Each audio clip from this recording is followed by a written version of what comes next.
I have to bring up a special guest. Now, this guy won the bracket challenge. This guy is the creator of R2L. This guy is a part of the main show every Monday and Thursday, 7 to 8:30, and Unfazed dates of TBD. But first year he won the bracket, he's been a part of it for all 3 years. It's my boy Joe Jordan. Hold on, let me fix that. What's up, Joe? How you doing?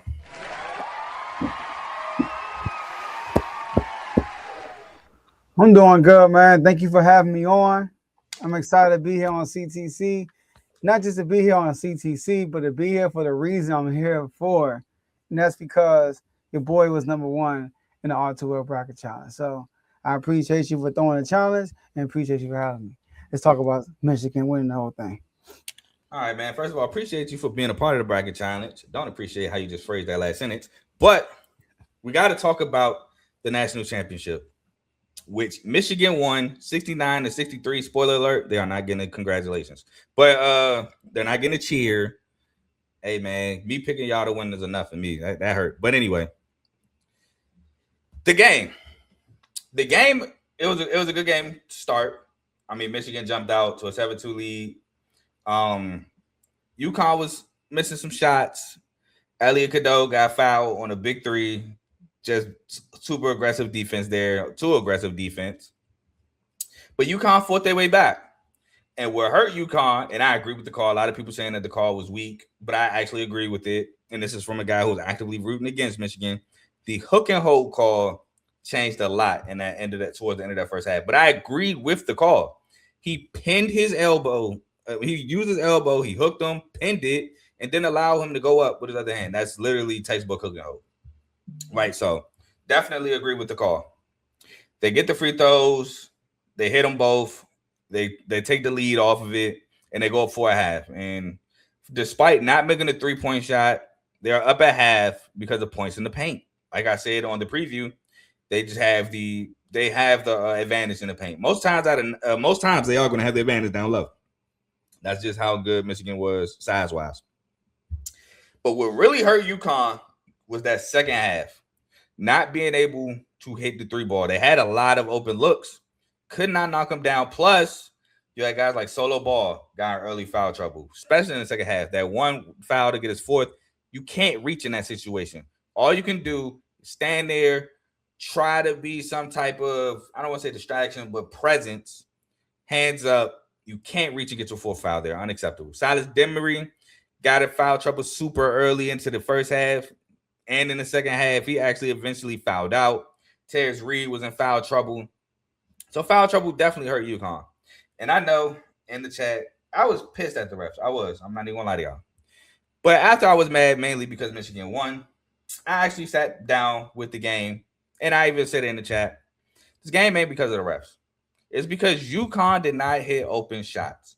They had so many open threes that did not go down. Even with, now I will say this about the refs. I still don't get the Elliot Cadeau situation where I think it was Braylon Mullis hit a three and Cadeau quite clearly pushes someone when the three is up or made, either way.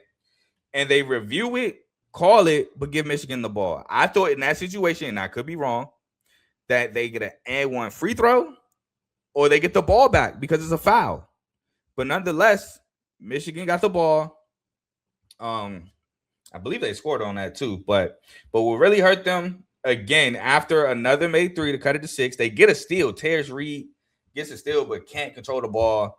He passes it back to Solo Ball. I thought he was fouled. Either way, he missed the layup.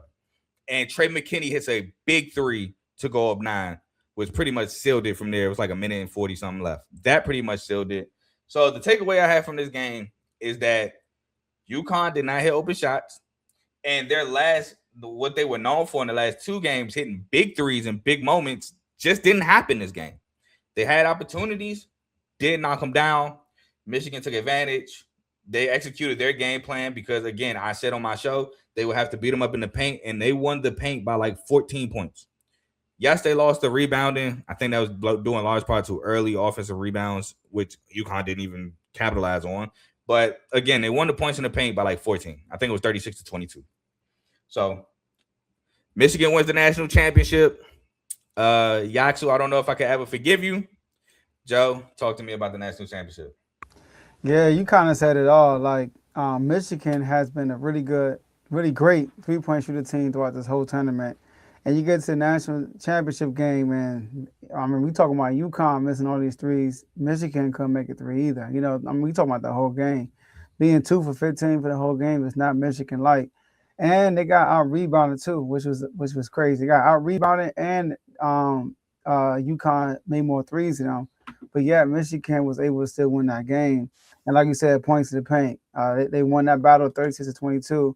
I know Cadeau, former UNC person, had a good game, and you heard it all tournament. They kept saying he's like their leader. He's the guy that calms the storm and all that stuff. So he had a good game, scoring 19 points. But Michigan just, stamped what they've been showing all tournament, that they are the best team in the tournament. I know Duke was the number 1 overall seed. But we saw how Duke was throughout this tournament. They struggled in the first round. But Michigan, they straight up dominated the whole round. I was surprised. It's funny. I was gonna put $5 on Michigan plus 10.5. I mean, sorry, minus 11 plus. Oh, minus 10.5? Minus 10.5. Yeah, I was gonna do that, but I'm glad I didn't do that. 'Cause I had them winning double digits. Because they've been dominant this whole run. But shout out to UConn. I want to give UConn their props. Although they were the number 2 seed, I did not expect them to get this far. I did not. And I got to give them their props for getting here. And only 2 times in the last 4 years they lost in the tournament. And both times they lost were to the national champions, Florida and Michigan. So I got to give UConn props for that. But yeah, good game by Michigan. Oh, okay. Yeah, because they lost it. Yeah, you're right. Yep. Okay. I misheard what you were saying. Gotcha. Yes, sir. That's it. All right, cool. So, yeah, first of all, like you said, definitely a dominant tournament run. Unfortunate for them, unfortunate for me. It's not going to be one of the top 2 anymore because how close this game was. Mm-hmm. I saw some people saying that this is the best team ever in college basketball. Slow your roll, buddy. UConn 2024 has the highest margin of victory in college basketball history. And number 2 is now Kentucky because they were only a point 0.1 behind Michigan before the game. But Michigan won by 6, which drastically dropped the winning average. But who else was good? Anthony Davis, Kentucky team. Yeah, the 2012 Kentucky team. I think statistically they're not up there, but they were really good. I have the largest margin of victory from yesterday still up here. I might have updated. So we have 2024 UConn with 23.3, 96 Kentucky with 21.5, and 2023 UConn with a 20-point margin of victory. So, but UConn. Yeah, Dan Hurley. UConn, right? So they're not top 3 statistically with the Kentucky team that you're talking about, but it was dominant nonetheless. I will say though, this is the best Michigan team I believe ever of all time. Ooh, okay. I would say that now, and the reason why I say that is because not for nothing, when people talk about Michigan, they don't bring up the national championship winner. They just don't. They bring up the Fab Five who didn't win it. They made it but didn't win it. This team only had 1 game below 90 in the tournament, which was the national championship. At one point, had a 21.6 win margin, 37 wins, 3 losses, undefeated on the road in the Big Ten, multiple 40-point blowout wins, multiple 30-point blowout wins, and some of the 40-point blowout wins was against like a top 10 schools. So you can't say, oh, they just 40-point blowout lesser. No, they were ranked. So I would say this is probably the best. Well, I ain't even saying probably. This is the best basketball team that Michigan had ever, in my opinion. Now, if somebody pull up something in the 30s or something like that, hey, man, sorry. Not sorry. But to me, and it sucks to say, but it sucks to say as a Michigan State fan, but like to me, it's like I don't think it gets better from here as a Michigan State fan, as a sanity. It's probably for my sanity. That is the best team that I think that we will have to face as Big Ten enjoyers, Michigan State fans, and stuff like that. But it's not to diminish anything. Dusty May deserves a lot of credit. I know there's one guy I know, he's trying to make him Mr. March all of a sudden. Like, slow your roll. You don't get that in 1 year. If anybody's Mr. March, it's Dan Hurley. If anybody's going to take it from Izzo, because that's who currently is Mr. March. If anybody's going to take it from Izzo, is Dan Hurley, not Dusty May. But shout out to him for winning it. Shout out to him for kind of showing that, hey man, it's kind of like the Cignetti effect. I've seen people kind of comparing it to Cignetti. The only difference I have between them two is Cignetti took over a school who in 1 year he's matched actually the total amount of bowl games they had in collegiate history. Like, not for nothing, Michigan was just in a championship in 2018. It was in the Elite Eight, I think, like 2022 with Juwan Howard, or 2021, one of them years when they lost to UCLA. I think that was 2021 because I think that's the year that Jalen Suggs and Gonzaga beat UCLA on the buzzer beater in the Final Four. But Michigan has had success with coaches in the past. John Beilein, 2013, made the national championship. Indiana had nothing. Yeah, I mean, nothing. So that was my two. They didn't have like the worst record. Yeah, they probably still do. Of what? Of all power conferences, they probably still do. Maybe Vanderbilt. Vanderbilt might be the only team that might gotta beat. And then the SEC. But yeah, it's horrendous. Indiana football history is horrendous. They got their first ever Big Ten championship, first ever undefeated season. Like, a lot of firsts came today. But so Michigan, all 5 starters were transfers, right? Yes, technically. Like, Namani Burnett was on the team last year, but before last year, he transferred in from, I want to say he transferred in from Texas Tech, but I want to say he was at Bama before Texas Tech. Okay. But all 5 of them technically didn't start at Michigan because, like I said, Burnett was there the year before, but he didn't start at Michigan. So he got some work to do hitting that portal. And then it also depends because Johnson is a sophomore. Excuse me. I don't see Moraes Johnson going to the draft. Ade Mara is a junior. He might go. Yaxel is a senior. He's obviously out. Elliot Cadeau's a junior. He might stay. Who else? Burnett is a senior. He's gone. Gale is a senior. He's gone. Cheddar is a senior. He barely plays, but he gone. So McKinney's a freshman. I'm pretty sure he's staying. I'm trying to figure. I think that's all the rotational pieces. So he got some work to do, unless he's. I mean, I know his freshman class is supposed to be really good, to be honest. But I think that's some work to do there. Then you never know because people are now leaving, even having success at a school. So he got to re-recruit his guys to stay. But yeah, that's all I wanted to say really about the national. Oh, one more thing I want to say about the national championship, and it's unfortunate.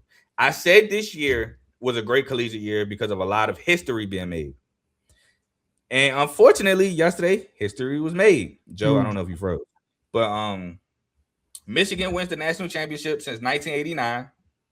And UConn loses its first ever national championship as a program. Yeah, they were 6-0. They were 6-0. So more history to end this college basketball year, which is unfortunate for me because, I would rather it not been made yesterday, but it just shows how historic this season was, in my opinion. So definitely shout out to this year, unfortunately. But my favorite sport, one of my favorite sports, because football is my favorite sport, has been doing me dirty. I watched 2 of my rivals win back-to-back national championships in college basketball. Florida and Michigan. So anything you want to say before we give you your time? Dang, I was thinking about it. I'm like, since you've been doing CTC, you had to watch Michigan win twice. Ohio State winning national championship. Yeah, Michigan winning football and basketball. Florida winning basketball. Like, y'all probably be wondering why, like, where Florida come from. But yeah, bro, it's been. And I watched South Carolina get blown out twice. Back-to-back championships. Oh yeah, right. Yeah. But they also won though. So they did win in 2023. Yeah. So yeah, they did win. So I give you that. But dang, yeah. But no, I mean, shout out to both coaches and Michigan. Correct me if I'm wrong. Michigan was not nowhere near a powerhouse these last 2 years, right? They had a losing. They had a losing record last 2 years. Come on. Maybe combined. Because the year before Dusty May came was so bad, they were like 8-24. But Dusty May's first year, which was last year, he took them to the Sweet 16 and they lost to Auburn. They also got swept by Michigan State. Just want to throw that out. Yeah, I think the last 2 years combined, they had a losing record. I can't remember their record last year, but if it wasn't 16 games of above 500, then yes. Yeah. Shout out to them though for turning around. For sure. For sure, shout out to Dusty May. I think Dusty May is a great coach. I mean, he took FAU to the Final Four, so definitely shout out to him. But You said what? That's some sick natty stuff, man. Yeah, that's what I said. I see the comparisons. The only difference is just like their second job is like completely different. Like if he'd have did this at Northwestern, for example, if he'd have took Northwestern basketball to a national championship, that would have been crazy. Or like Vanderbilt, like Mark Byington, what he's doing from JMU. Funny enough, what he's doing at Vanderbilt is kind of crazy because he took Vanderbilt to back-to-back tournaments, took him to a Sweet 16. So, no, took him to was that Nebraska? Nebraska Vandy was Sweet 16, right? Or was that round of 32? No, that was round of 32. But anyway, he took him to back-to-back tournaments. He took him to the SEC championship in the tournament. So, see, coaching is so important, man. Yeah, and Mark Byington took JMU to the round of 32 and won the Sun Belt. They lost to Duke that year, where they lost in the round of 32. So, Mark Byington's a great coach. Shout out to them. They're a powerhouse when Kevin Willard is your coach. Hey, bro. I don't think Kevin Willard's been a part of any powerhouses, especially not in Maryland. But this is the segment now.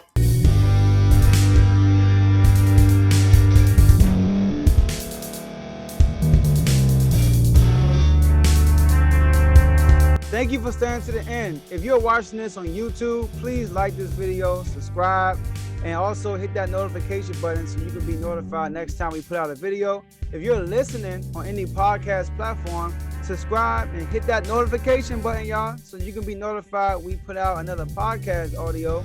And last but not least, hit that share button. No matter what you're listening to or watching it, hit that share button and send it to somebody that you know that would love to watch this episode you just listened to. So once again, thank you for staying to the end, and we'll see y'all in the next episode.